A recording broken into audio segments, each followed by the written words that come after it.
This is the third video in this series where I'm photographing landscapes and seascapes using a Micro Four Thirds camera in Snowdonia and Anglesey.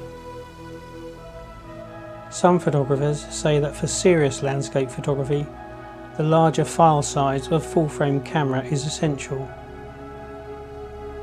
Hopefully, in this series of videos, I show that Micro Four Thirds cameras are ideally suited for landscapes and seascape photography. In this particular video, I visit Newborough Beach on Anglesey and try for a sunset using the OM1 Mark II camera.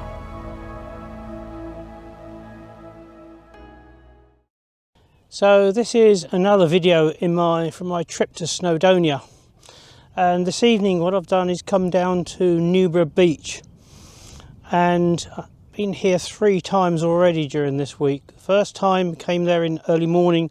Tide was a lot further in then. We had some clouds around the mountains there in the backdrop, which do make a fantastic backdrop, and there was some nice wave movement coming in there. Came down last night. The tide is quite a way out, but we did have some very nice lighting, colours. There was a great sunset. I did walk out to the island, Landwin Island, to do the classic shot of the lighthouse there with the Lynn Peninsula in the background. It was okay, but couldn't really quite get what I wanted, and basically I was looking around for pictures that are a little bit different. We walked back to the island along to the beach, and there was a beautiful sort of colour in the sky. But as the tide's gone out, what's happened is that it's left these lagoons of water, and the orange coloration of the sunset is reflecting in these lagoons, and it's making some beautiful pictures. So this next picture, what I'm going to do, there's a little spit of sand there just jutting out. What I'm going to do is put the tripod down there. The sun has just gone down behind that group of Caledonian pines that are actually over there. Once it's gone below the horizon, the colours will really intensify, and then I can start to get some really good pictures. Last night the tide was quite different. There was some nice bends and curves as the actual water was receding and leaving different areas of lagoons. Tonight it's slightly different, but generally speaking, although I've got the camera on a tripod here, with this sort of thing I can quite easily hand hold it, providing I put the ISO up to 800,000th or something like that.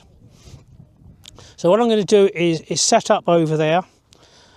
One thing you do need to have when you're doing this type of picture is to become prepared. So often as not, you might have to be wading into the water to get the picture. So Wellington boots is really the order of the day. But anyway, I'm going to take this picture here. I'm using the OM1 Mark II and the 12 to 40 mil. I've got a polarizer on it just to sort of try and saturate the colours a little bit more, but I don't think I'll need to do too much to it. Now that sun is just starting to go below those trees, so that sort of sunset, the colours, the afterglow really should intensify. And what I'll do is just wander around looking for different pictures.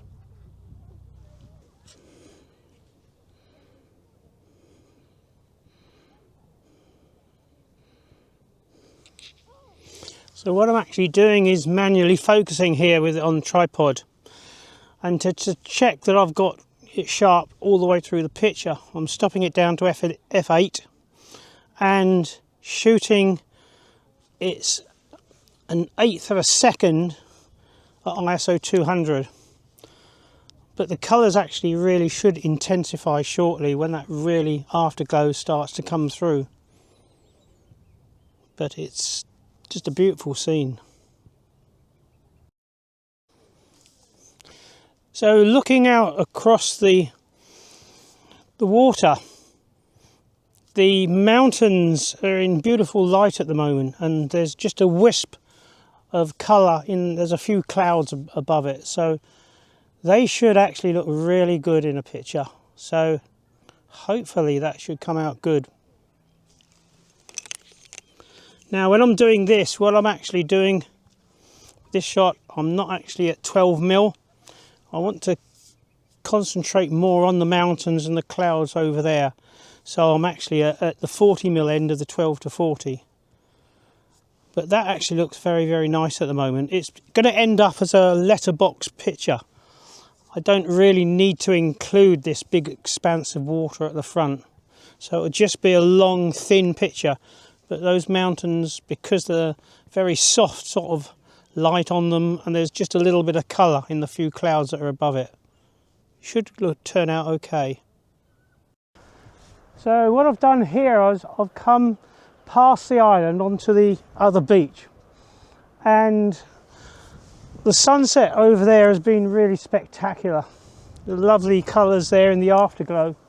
What I've actually done is I've got the tripod down low, and there's an area of wet sand that's going to make a good lead-in line into the picture. So I've got the wide angle set it actually. I've got it actually at 15 on the zoom, and I've actually used the Live GND grad just to hold that detail in on the actual sky. So it's really looking good on the back of the screen, and certainly in post-production it's going to look even better.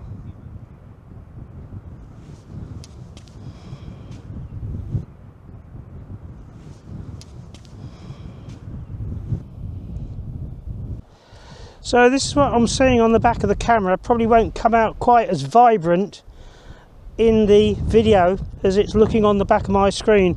What I'm actually doing is I'm actually using the Live ND grad just to hold that detail there in on the sky, and it's such a big advantage is that you can bring that up and down, and that looks about right. So I'm going to take another picture.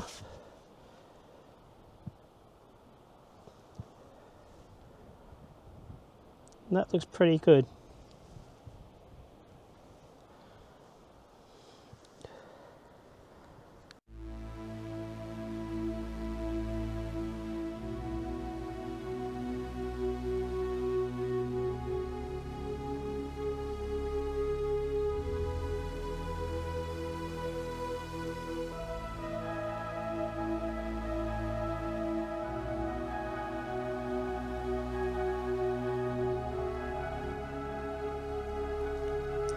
In the next video in this series, I get up early in the morning and visit Linogwyn.